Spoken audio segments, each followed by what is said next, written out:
So,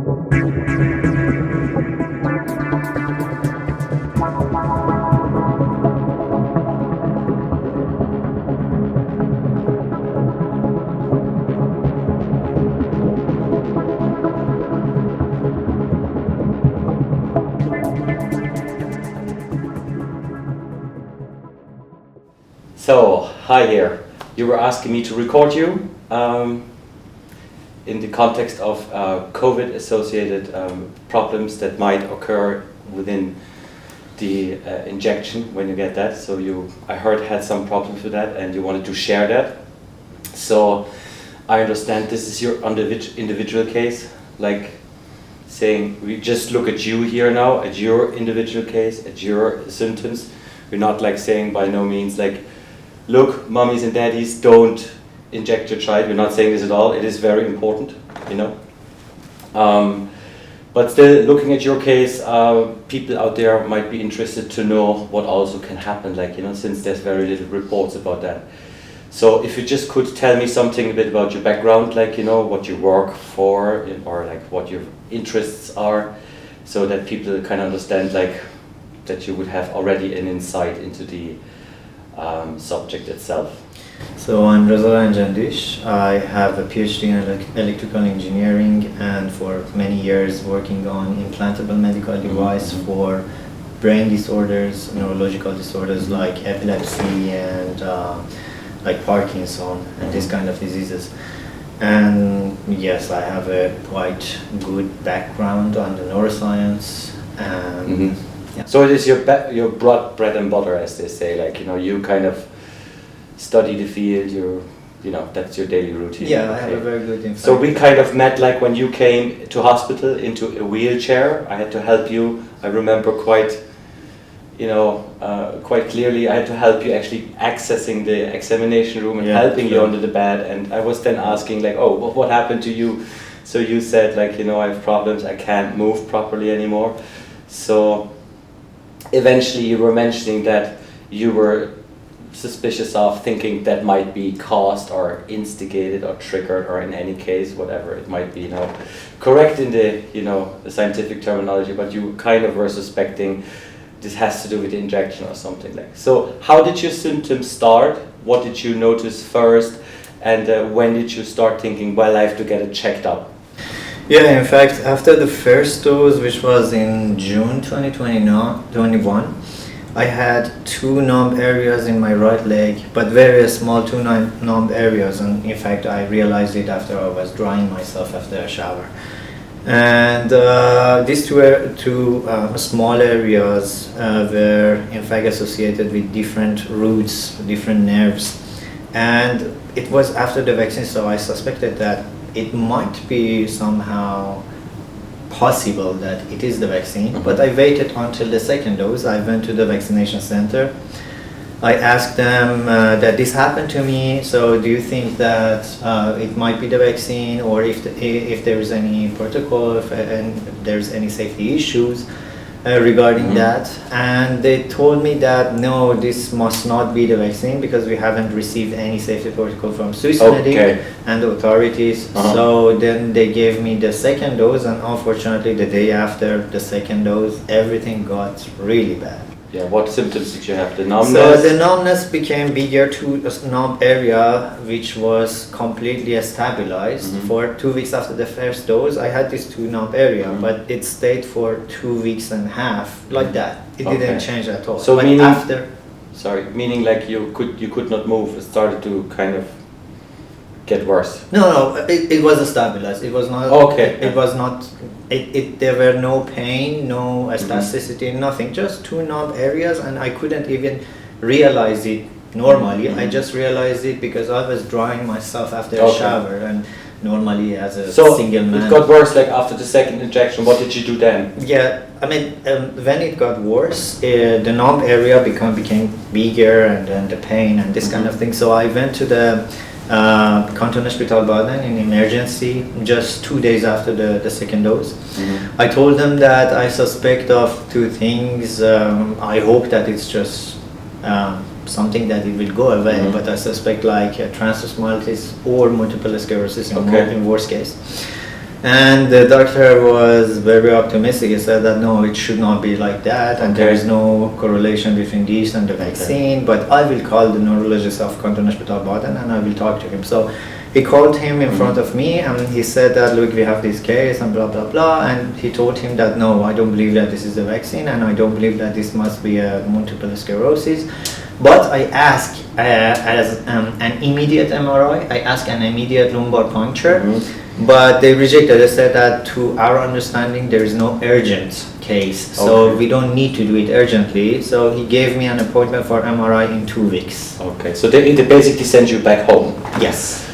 Okay, what happened then? You went home? And yeah, I went home, I stayed over the night, and the day after it got even worse. Even worse? Yes, the pain started and I couldn't walk properly. I could walk, but I couldn't walk properly. Yeah, so that's why I went back to the Kanton Hospital Baden emergency again, and they kept me there over the night. It was Saturday that I went there, and they kept me the whole Saturday, the whole night, and on Sunday morning, in fact, a doctor came to me and he said that follow me, and so we went to his examination room, and he started to check my muscle in fact response with acupuncture EMG. He suspected Guillain-Barré syndrome, but then he said that it's not like that, so it should be the problem from the spine. So what did they do then? Did you issue an MRI scan as you were demanding it? I told him that I'm here, and they told me that today I will have an MRI because I insisted on it, and he laughed and he said that on Sunday we don't do MRIs. He laughed, okay. Yeah. So just summarizing,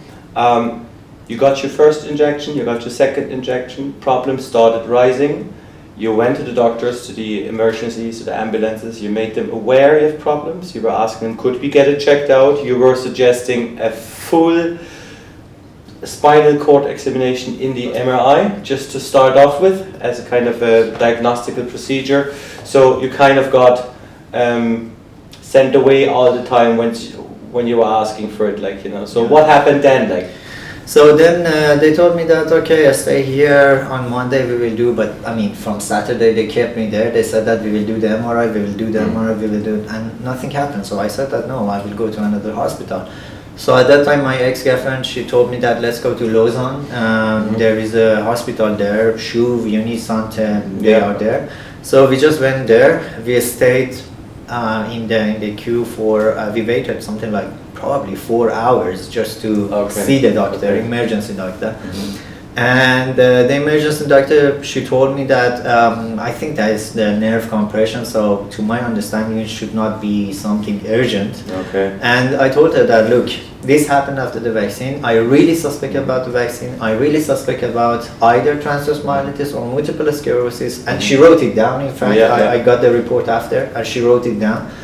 She didn't say that I said it, but my ex-girlfriend, she was in the room, so she was a witness to that. Exactly. I insisted on that. I suspect multiple sclerosis. So she had to write it down. Yes. Okay. That's right. So how did they proceed from this point onwards? Like, you know, what did they do? She told me that this is not an urgent case, so I cannot just send you to the emergency MRI and check with MRI. So you have to wait. You have to get an appointment from the MRI, and probably 1 week, 2 weeks.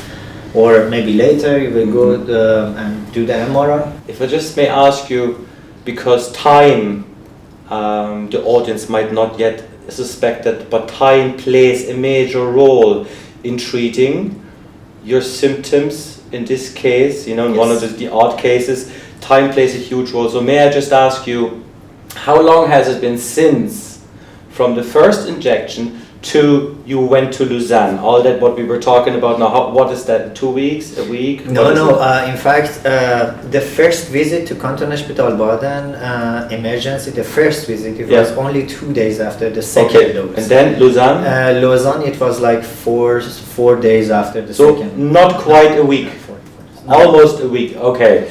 So less than a week. Yeah. They got you an appointment, like kind of a slot as they call it, like where they would fit you in time-wise, but that would have been too far in the future. Yes. So what did you do then?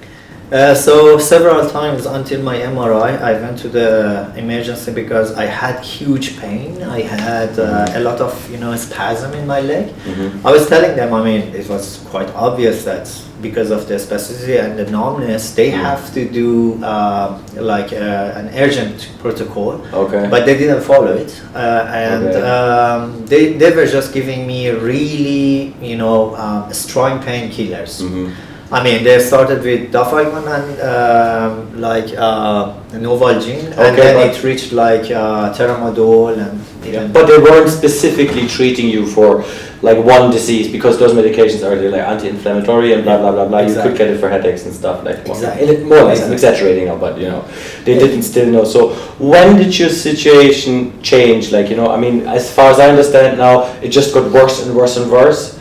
I met you in a wheelchair, so I suppose it was after that then. Yes. So, but when did people say, "Oh, okay, let's do something about it," or "Let's start the scans"? And when did it change? After I mean, the MRI was appointed 2 weeks after my first visit to. I did the MRI, and the doctor told me that the radiologist couldn't see anything, neither in the brain nor in the spine. It was the lower part of the spine, and he said that he couldn't see anything. So I asked him if it is possible to have a full spine or go upper, and he said that to my understanding it's not necessary now. But the thing is, like, I couldn't walk at that time properly. Okay, but the thing is, like, he was saying, okay, we did the lumbar spine section, but just for the audience, the back spine is, composed out of the cervical spine, the vertebra, and the thoracic spine, and the lumbar spine. So they got basically a third examined, and they were already saying, well, it's nothing, is it? While you were suspecting there might be something, they should have checked everything, is it? Exactly. So I was asking from the beginning, I was asking these two important things. One was the MRI, the other was lumbar puncture. Okay. And lumbar puncture is to extract the liquid that it's like surrounding our brain and the spine, and it has a very, very good information about what's going on in our central nervous system. Is there any bacteria? Is there any virus? Is there any kind of inflammation inside that?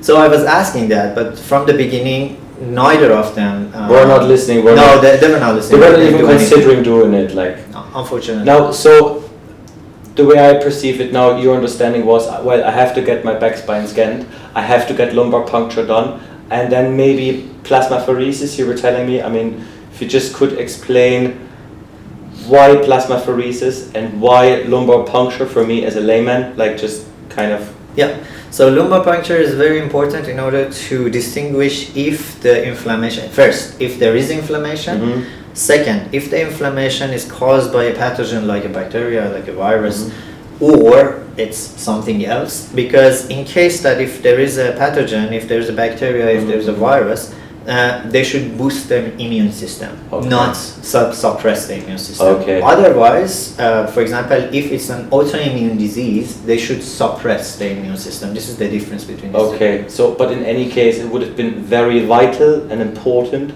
for you to find out what the cause of your problems is by sending the sample being extracted from the lumbar puncture to the lab and just see what the story is. Exactly. As soon as possible. As soon as possible, and beforehand having a full scan of your back spine to see even the morphology, that's what they kind of call it. Is there something you can see? Then usually you take a lumbar puncture to extract it and see what's the story now, what is the lab data saying, and then how would you have thought you wanted to proceed, sorry. So, I mean, when I was hospitalized, it was quite 1 month after I visited the first time the emergency. So it was a little bit late, but then the doctor came to me after the second round of MRI. They told me that they could see one lesion, only one lesion in my T10, T11. So, and also the oligoclonal bands were high, but there were no bacteria, there were no virus. It's just what they were looking at. Yes, oligoclonal bands showing that if there is an inflammation going on. But this inflammation can be caused by anything, like a virus, like a bacteria, like a parasite or something. So, and you said like T10, T11, so it's just right in the middle of the spinal cord. It's just there in the center. So you got that done basically. So what happened then to change it or improve his situation, like, you know? Yeah, so in fact they started with cortisone shock therapy as Okay. a treatment because it suppresses the immune system. So You were looking for this, I suspect. yes, Yeah. since I suspected multiple sclerosis or transosmolysis. Transosmolysis came out now for now because it was one lesion, so they suppress my immune system. So at that stage, we are already like kind of, if you want to follow your thought process, like as you know, not being scientists ourselves, you were suspecting MS correlated symptoms. Yeah. That's the situation. That would have Exactly. actually for yourself explained why you have the numbness, why you sit in the wheelchair, and as a matter of fact, when did they get the lumbar puncture done then? Like, because that would have been a stepping stone in your examination. The lumbar puncture was done, I think, on 14th of August, exactly 1 month after the... A month already, okay. Unfortunately. So, okay, at the end of the day, you're just outlining how difficult it was to, you know, get a proper examination done, to get any results on something that's not known to the public, not known to doctors, not known to anybody because it's so rare.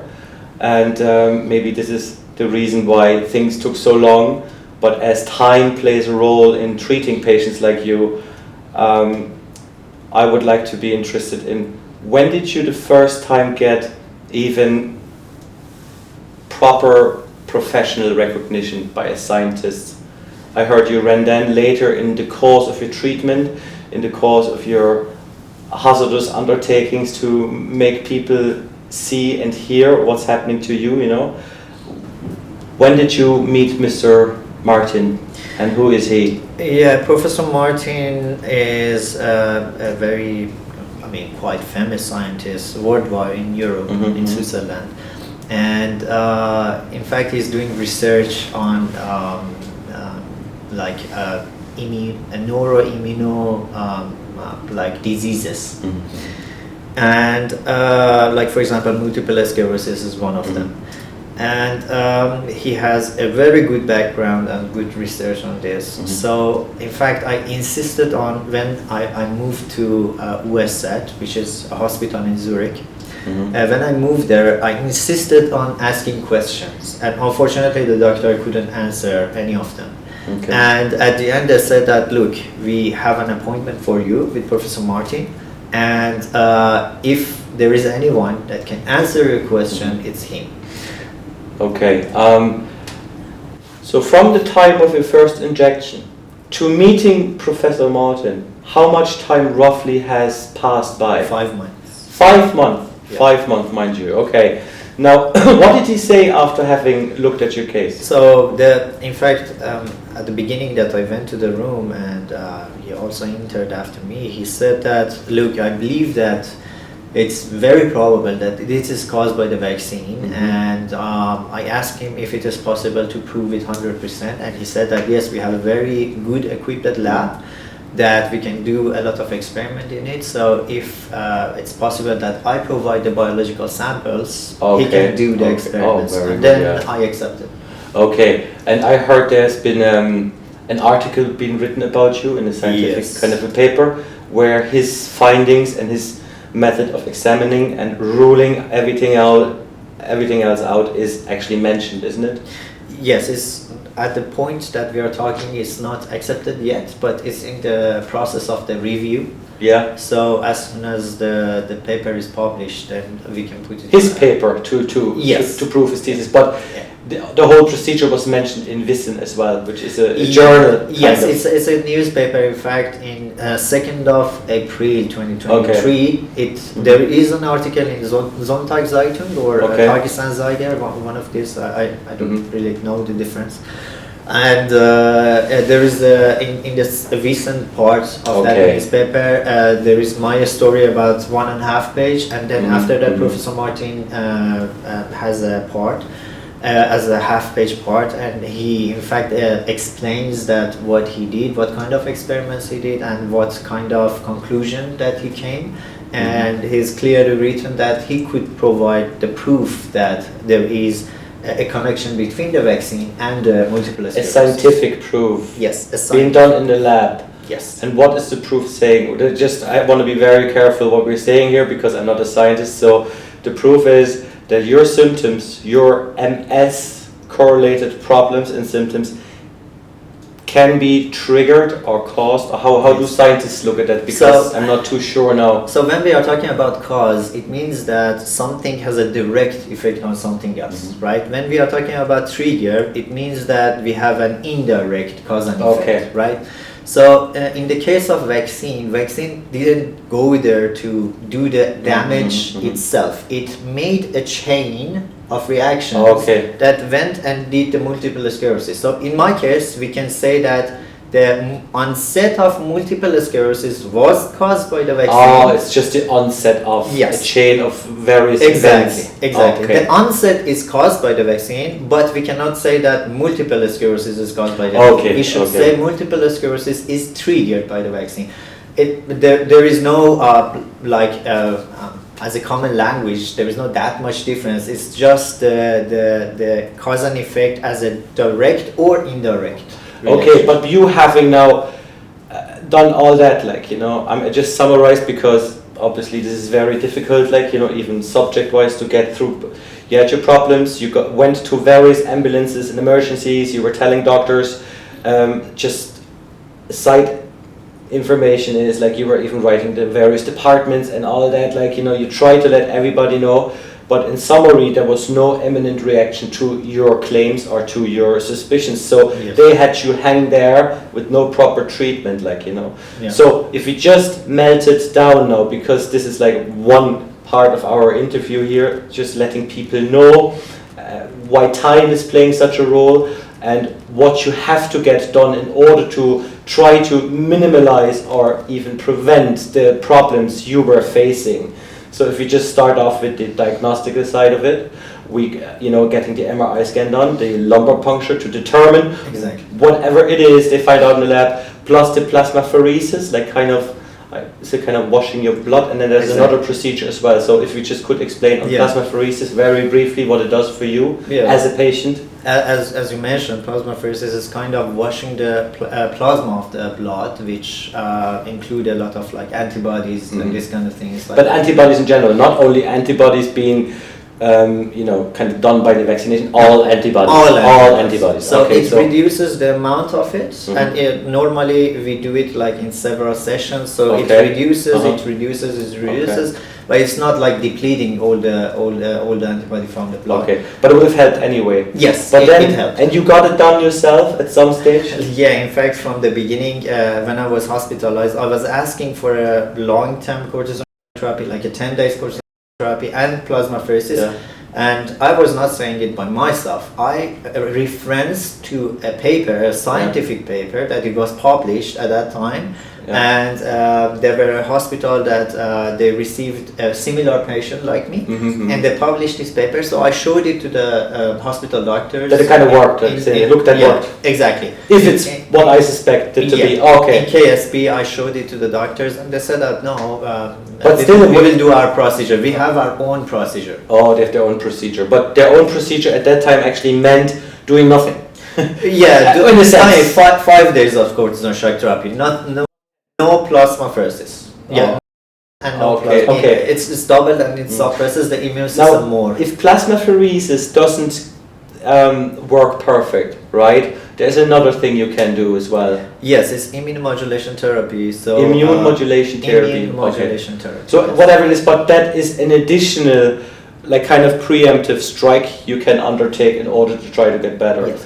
But the key is here, it's time. Yes. Because from what I understood now, the further you're away from your initial injection, if it is what we're talking about, you know, but it's difficult to find out, but hence the examinations, like, you know, so the closer you are to the point of having been, you know, injected, you really want to get straight away the MRI done, the lumbar puncture done, the plasmapheresis done, if all that in a chain works handily with one another, because then you know, okay, that will and might help. In your case, it was a month afterwards, wasn't it? Or weeks or something? Plasmapheresis, I received it in September, 2.5 months after the beginning. If you think about it now, what would you suggest, like, having now said, like, you know, quick as possible. You would argue the first 1 or 2 weeks maybe to get everything done and. Yeah, it should be as soon as possible, very fast, because it's kind of a very urgent and it's very important.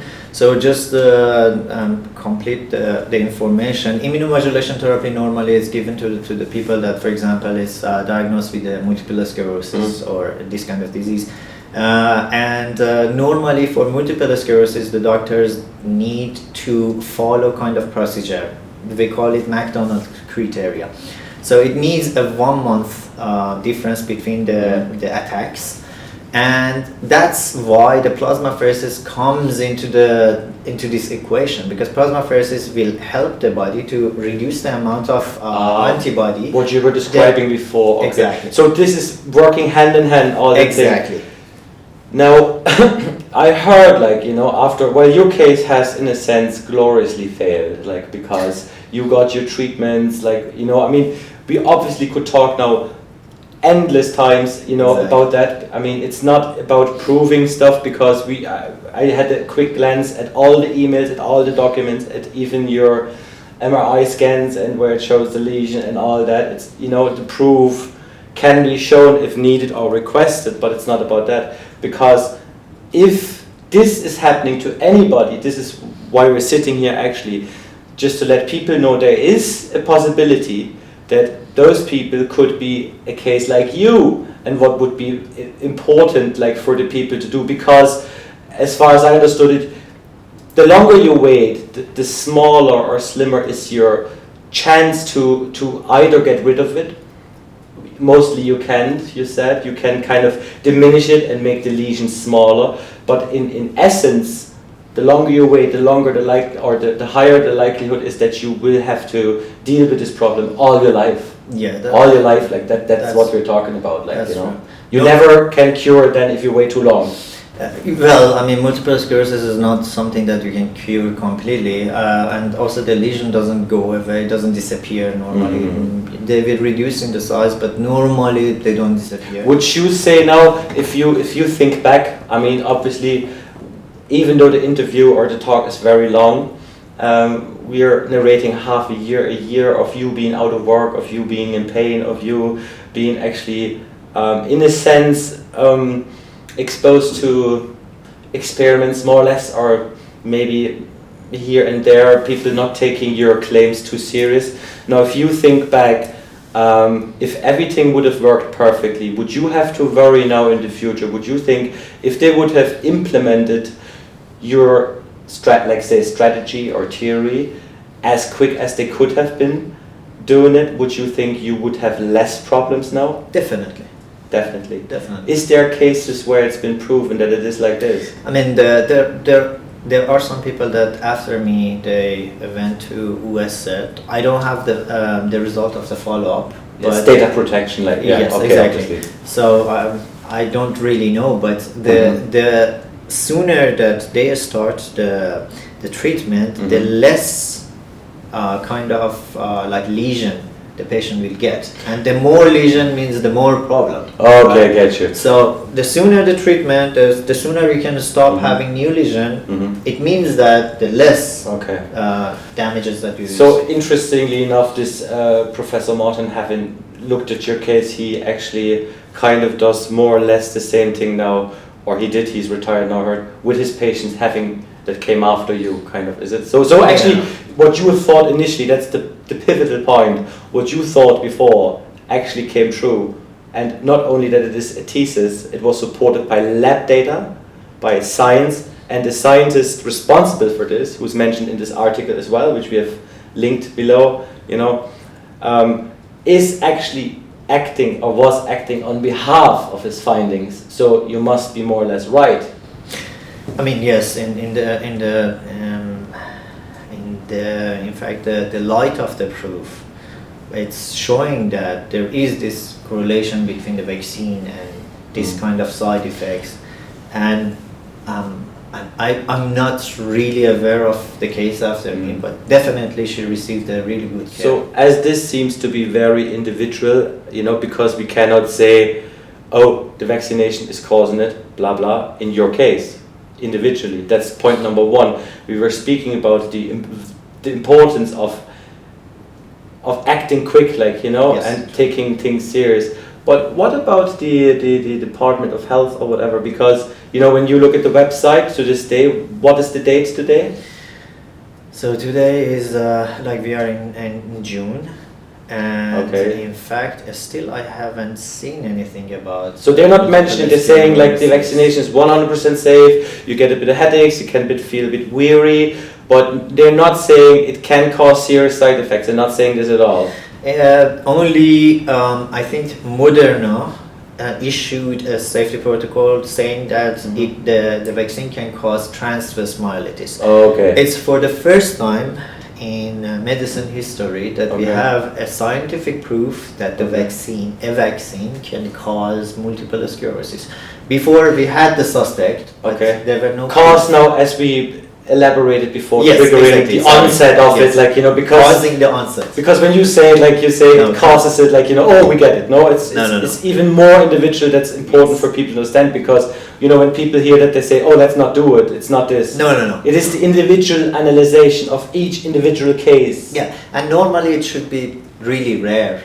We don't have, in fact, any statistic. This is the problem. This is my problem with the medical doctors, because since there is no report, there's no statistics. We don't know how much it's common. Well, right? we have one person in the statistic, which is you, and you have all the proof. Like, this is the one thing. Yes, but it's very important to know that, for example, in a million it happens, or in 100,000 it happens, or in 10,000 it happens. But still, you were making, like, you know, this is what I said at the beginning of our little talk. You made the official, whoever they are now, like, you know, the BAG, whatever, is it called BAG? Yes, Bundesamt für Gesundheit. Okay, you made them aware via email, via letter, you know, look, it's like this, like this, like this. Then, you know, you showed me, even after it was been proven in the lab, it is like this. You were sending this information to them as well, so you're passing on voluntarily information. They didn't look at it, you never got a response or whatever it is, like, you know. In fact, every time I talk to BAG, I sent an email, in fact, to BAG. I have all the emails, in fact. Every time that I had a communication with them, the response was in a way that I only want the compensation. Of course, I want a compensation because it's my right, it's my personal. It's your health. I mean, you'll be left with that for the rest of your life. Yes, and I have my own way to get it. There is lawyer, this kind of thing, and I will do it. But the communication was not about the compensation. The communication was about that. There should be information for the public that, look, this might happen if in rare cases. Still, I should like fix it. I should correct it. We don't know how much statistics we have. We don't know how many people, how many patients they suffered from this kind of. But still, your case is proof enough, since it is there. Yes. Being the one number in whatever imaginable numbers, that it is worthy, be believed, to report about. And in fact, like, you were asking me kindly to, you know, have this conversation with you on tape, because nobody would listen to you. Nobody would actually, outside the people, the journalists, now fair play from the Zeitschrift Wissen, who wrote a very nice article about it, like, you know, but, you know, nobody interviews you or wants to have your point of view, like, you know. So if you could just, before we come to an end, what would you think are the main take-home messages from your case? Like, of course, like, I know, like, I mean, I tell you, I've seen all the paperwork and the emails and even voice-over recordings and all that, and you have it chronologically ordered, but I'm not really that much into it, you know, so I'm just reporting about it, or you're, you know, in a sense, but it is very complicated, it is very individual, but it is still there. So if you would summarize what are the main things to watch and to go after once you suspect yourself having those symptoms, and maybe for our audience, why do you believe it is important for anybody to know? Well, it's important for everybody to know, in fact, because the sooner they act, the better it is. They will suffer from less damages, and it doesn't matter if it is caused by the vaccine or something else. In fact, it's very important to check it as soon as possible. I'm not saying that everything that happens to them, just similar to my case, it might be caused by the vaccine, or whatever it is. This is something very important, to act fast. Okay. And I'm just trying to give the public this information because it seems that the authorities doesn't want to share this kind of information. And the newspaper that published that topic, it's only German, so it's for the German language people, and also it's not like a public so we're making this a bit international now. Yes, exactly. we are trying to give information in so English. what can people do? Like, I mean, at some stage we might, you know, put the thing online somewhere, or you do it, because, you know, you will be linking the articles mentioned in the talk now, like, you know, listen and all that. Yeah, and whatever information might be required or needed by anybody. I mean, you're not the doctor, it's not about that. No, but if people want to know or just kind of research, like, you know, obviously all that very personal data about who wrote what to you on whose behalf, this is lawyer stuff, this is not our or like your problem or whatever it is, like, or mostly not mine. But if just people want to check up, like, you know, even on the article, it will be all linked with it. So yeah, exactly. I'm not a medical doctor. I have my PhD, but not a medical doctor. Well, I'm a scientist. But you're the patient now, so there's the point. Yes, this is the difference. Okay. But I heard now after the plasmapheresis and all that you went through yourself, even after 2 months you got better, because now you're not sitting in a wheelchair anymore. I'm walking at least, yes. not running that much like before. But I mean, my problems are much less than the beginning, in fact. Well, there's even pictures of you I saw in a wheelchair, and I met you in a wheelchair, so this is true as well. You know, but meaning even you got that months done afterwards, what you were suggesting and what now officially suggested to do, it still helped you. Of course, of course. Hence, the plausible deduction from this fact, if you do it earlier, it might help you even more. Yeah, definitely. It doesn't matter if it is multiple sclerosis or transverse myelitis. Transverse myelitis is proven to, I mean, it's one of the accepted side effects of the vaccines. Different vaccines can have it. It doesn't matter, but normally transverse myelitis is super fast. It's happening super fast, and anyway, this kind of diagnosis, this kind of treatment should be done as soon as possible. So we leave it now to the officials, to whoever is dealing with the case, and what can I say? I wish you all the best. I hope your case gets enough attention throughout the world, and even maybe by some lawyers who have a more deeper expertise. You never know what happens. Yeah. And we don't know. Thank you for your time. Thank you.